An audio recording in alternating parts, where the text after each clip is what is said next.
everyone. It's an honor to be here. Thank you for having me, Nasya. I've listened to season 1 in my bedroom on Spotify while I work, and it was such a cathartic experience because I had missed you for so long. I haven't seen you in at least 3 years. And then by the time I was listening to that podcast, I felt like I was having a conversation with you. 3 years? Probably, if not more. Wait, that sounds a little crazy.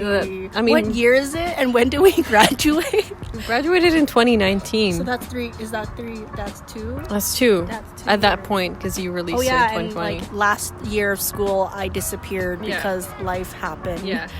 Okay, well, but this is life, and it comes full circle. Yeah. And that's what this digital space is all about. But thank you for coming on. It's such a pleasure, and thank you for just supporting my crazy ideas. I used to have this thing, maybe it'll go on in the future, called SAS. Sarah spelled soul like a brand, and I don't know, she was just into it, and I was surprised because I don't know what I was doing, but I was just creating things.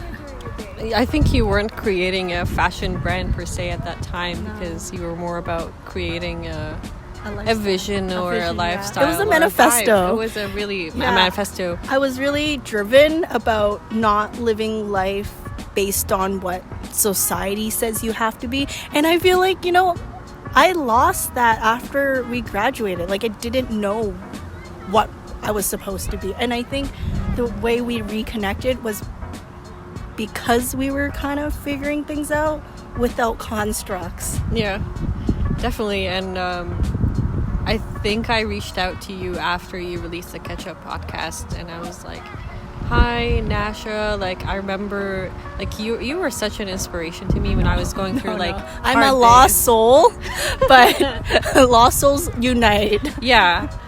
But anyways, she used to do this thing where I was like, how do you clear your mind? And she would, tell me that she goes on walks and just kind of, just be present with yourself and your thoughts and accept whatever that you're going through. And she called them thankful walks or whatever. No, this was when I was in dorm and I felt so suffocated because I lived with a roommate who there was no division. Yeah. And I was going psycho, and thank you for all the other friends who had to listen to me rant about my chaotic life.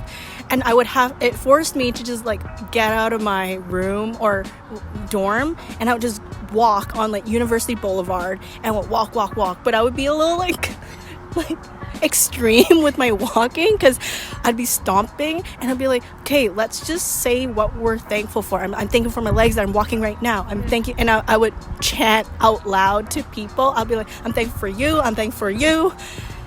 And it kind of felt good. Yeah, it works. And Dime was just she asked me, I'm like, I do this, I know it's not normal. She's like, I actually think I'm gonna try that. And I was like, wow, you're taking my impulse as a thing.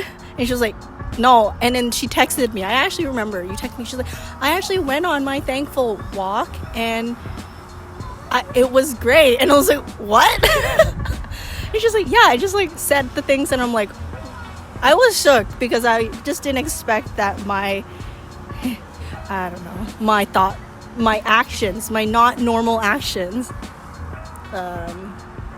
did to affect someone. Yeah, that was willing to try, and it worked.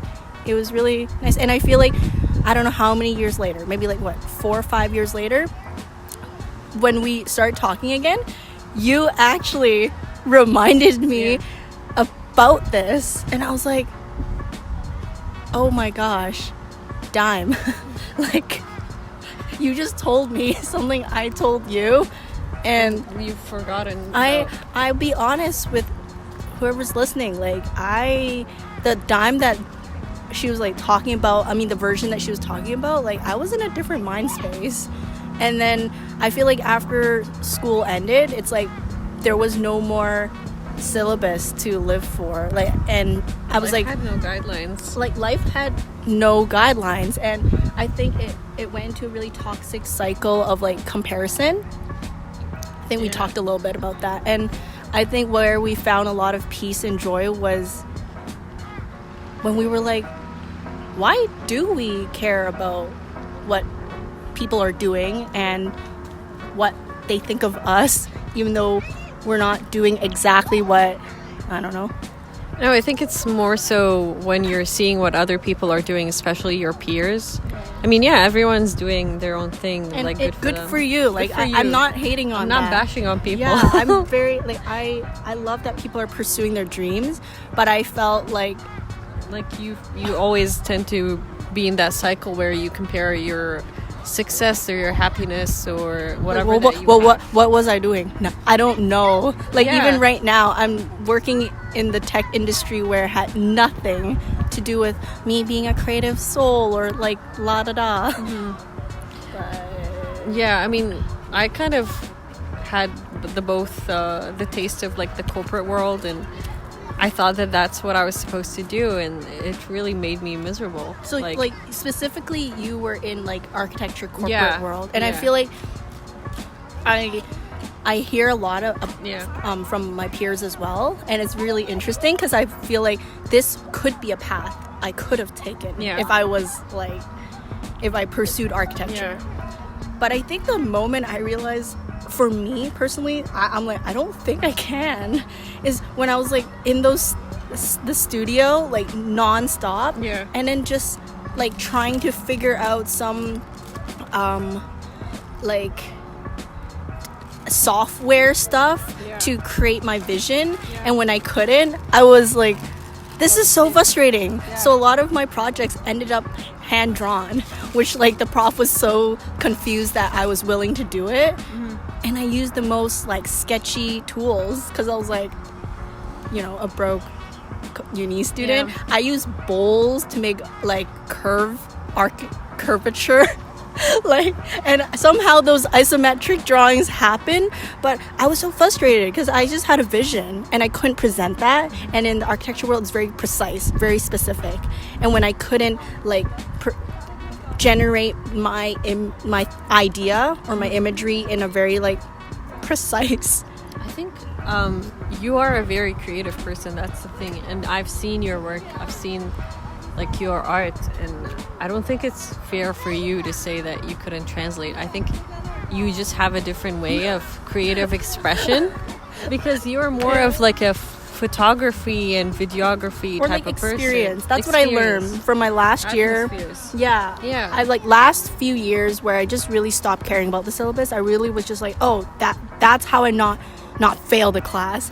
I would just do stuff that was so not the norm. I was like, you know, taking risks, and those are the risks that I learned that you need to take as an artist to push boundaries. And I realized I really enjoy creating like spaces for people to experience. And so, like, you know, for my thesis project, I made it like a fake fast food restaurant, but it was like just we were selling employment through artist multiples. It makes no sense. You had to see it to believe it. But I look back and I'm like, I didn't even think it was school. I didn't even think it was work because I was like just so obsessed with making it. And I feel like that is kind of like, this podcast is kind of like an ode to that. Nasya. I don't even want to say that you were like a different version of yourself, but you really like immersed your entire existence into whatever project that you were in the last year. I really missed that. I don't know, when you made the SAS manifesto at the time, you kind of, I was a part of it because you took a photo of me and asked me to do a bunch of drawings. You were, because this is why you're here. You are that SAS monster. I'm the SAS monster. Yeah, I see that essence. And like going back to, I guess we'll talk about this thing. It's just about being like true to yourself, being unique, and doing what you enjoy without being shameful.